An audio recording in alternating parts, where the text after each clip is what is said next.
인사청문회 때 박민 사장이 KBS 수신료와 관련해서 징수가 가장 효율적인 방안인데 이번에 이런 분리징수는 KBS가 자초한 면이 있다라고 말씀하신 바 있습니다. 지금도 유효한가요? 네, 지금도 유효합니다. 네, 알겠습니다. 공사를 대표하고 공사의 업무를 총괄하고 경영 성과에 대한 책임을 지는 게 바로 박민 사장님입니다. 맞죠?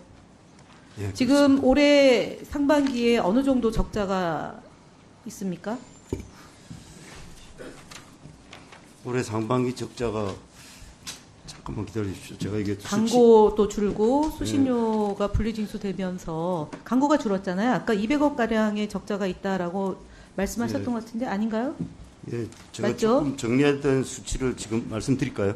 그러니까 얘기 아까 발언하신 것 같은데요. 예, 지금 그리고 지금 텔레비전 수신료 관련해 가지고 말씀을 좀 드리려고 하는데 공사의 경비는 어떻게 구성이 됩니까?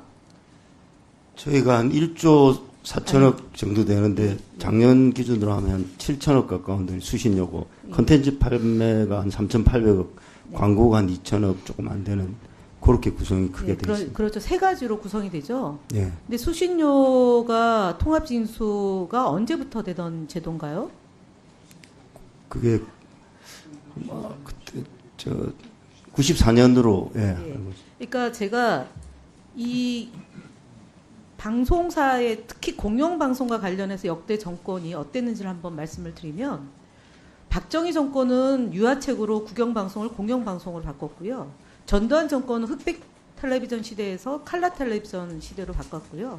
김영삼 정권에서는 분리징수를 통합징수로 해서 안정적 재원을 확보해주고 공영방송과의 관계를 맺어왔어요. 그리고 이명박 박근혜 정부 노태우 정부까지도 공영방송의 재원 마련과 관련해서 폭거를 한 적이 없습니다. 그런데 윤석열 정부가 들어서자마자 2023년 한 달 정도 국민 여론 수렴이라는 형태를 띠면서 분리징수를 시행령으로 바꿉니다. 근데 그 전까지 방통위는 한 번도 분리징수에 대한 논의를 한 적이 없어요. 최시중 방통위 위원장 이래 오깃 한상혁 위원장 때까지 한 번도 한 적이 없어요. 직무대행 김효재 언론진흥재단 이사장을 하고 있는 그분이 직무대행 때 졸속 처리를 하는 겁니다. 그러면 KBS 사장은 경비를 재원을 마련하고 안정적인 경영을 해야 될 책임을 진 자리가 바로 KBS 사장 박민 아닙니까?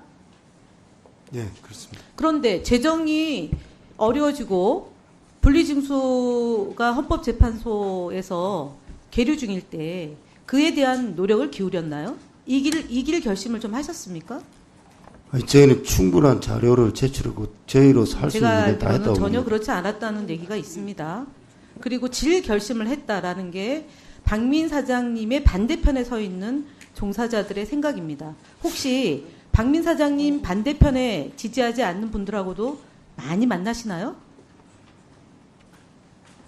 대화를 나누시는지 저를 여쭤보는 거예요. 반대편에 있는 사람이 구체적으로 어떤 사람을 말하는지 좀 말씀해 주세요. 이전 양승동 사장님이나 김의철 사장님 때 통합징수를 해야 된다라고 주장했던 안정적 재원을 마련하려면 헌법재판소에 방통위가 제출한 것을 이기기 위해서 노력을 기울여야 한다는 그 입장에 선 분들을 얘기하는 겁니다. 그래서 저희는 자료 제출을 다시 하겠다고 기간 유예도 했고 수차례 또 보강 자료도 제출했습니다. 그래서 제가 통합징수가 가장 효율적이란 방안을 했는데도 불구하고 그와 관련된 노력을 기울이지 않았다. 그 징표를 말씀드리겠습니다. 올해 4월 달에 세월호 10주기 다큐멘터리가 불발됐고요. 그리고 역사저널 그날 제작진들이 반대로 무산되고 강제 종영까지 됐습니다. 그랬고 그 다음에 6월 21일 날 최상병 특검법 청문회와 관련해서 MBC, SBS, YTN, 연합뉴스TV는 생중계했으나 KBS는 외면했습니다. 7월 17일 수도권 중심의 시간당 100mm 폭우가 있을 때 재난주간 방송사인 KBS는 9시 뉴스의 체코 원전 수출을 메인으로 다룹니다. 필리버스터 시국에도 기자 노트에 있는 세월호 리본을 블럭 처리를 합니다. 그리고 앞서 여러 의원들이 얘기했던 8월 15일 00시에 우리가 보고 싶지 않은 오페라의 기미가요를 듣게 됩니다. 그리고 한강의 기적을 특집으로 내보내면서 기적의 시작을 편성합니다. 그래서 시청률이 떨어지고 시청자의 신뢰도가 떨어지고 있습니다. 그러면 경영에 영향을 받지 않을까요? 그럼 경영에 책임을 진 사장이 책임을 다하고 있다라고 보기 어렵지 않을까 하는 질문에 대한 답변을 해보시죠. 그런 불민스러운 방송도 있었지만 나름대로 방송의 공정성, 아니 그러니까요. 경쟁력을 위해서 노력하고 있고 예. 또 경영의 정상화와 재정의 안정적 확보를 위해서 다양한 노력을 하고 있습니다. 사장은 편성에 대해서 관여하면 안 되죠. 예. 보고는 받지만 예, 그렇습니다. 해라 마라 할 수 없는 거예요. 예. 그런데 여러 흔적들이 있다는 점을 말씀드리고 그건 좀 더 저희가 국정감사나 청문회를 통해서 밝히도록 하겠습니다. 그 다음에 지난 이사회에서 무급 휴직을 권고한 걸로 아는데 혹시 그게 실행이 언제쯤부터 됩니까?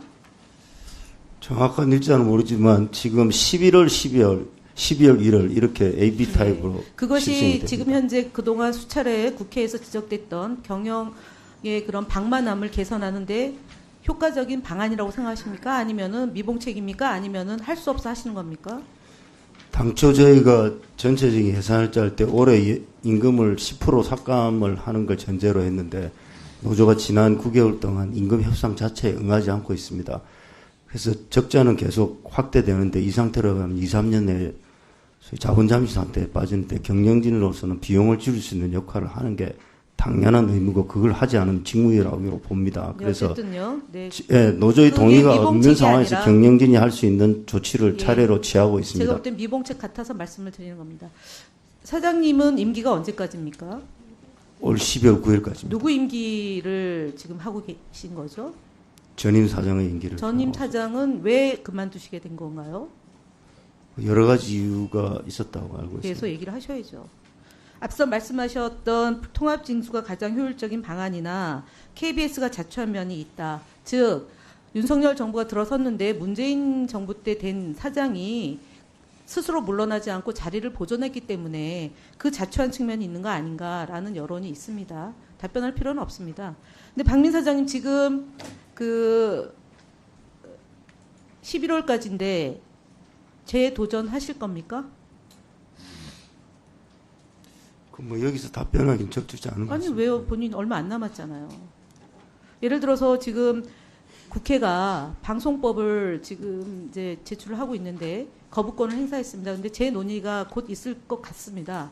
거기에 보면 KBS 그다음에 EBS 방문진과 관련된 방송 3법을 포함한 설치법 포함한 4법에 대한 내용을 잘 알고 계시죠?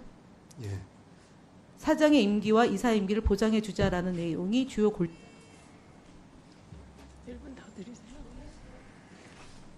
그러니까 정권에 따라서 대통령이 바뀌었다고 해서 공영방송 사장을 자르거나 해임시키거나 강제로 몰아내거나 이런 역사의 악순환이 되면 안 되지 않겠습니까?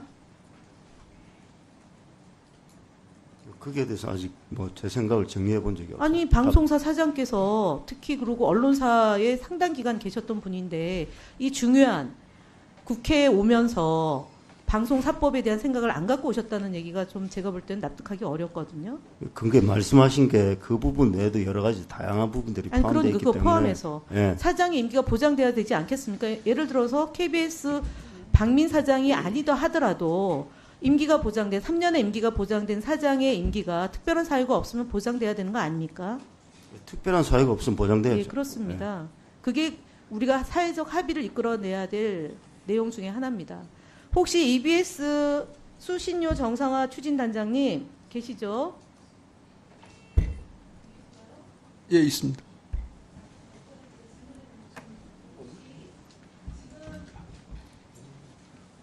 의원님 죄송한데 지금 아마 밖에서 대기 중인 것 같습니다. 예, 예.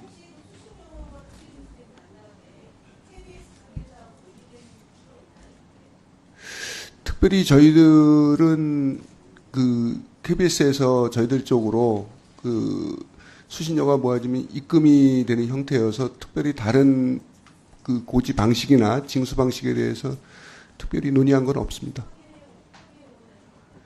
그 정보 공유는 하면서 가고 있습니다. 예.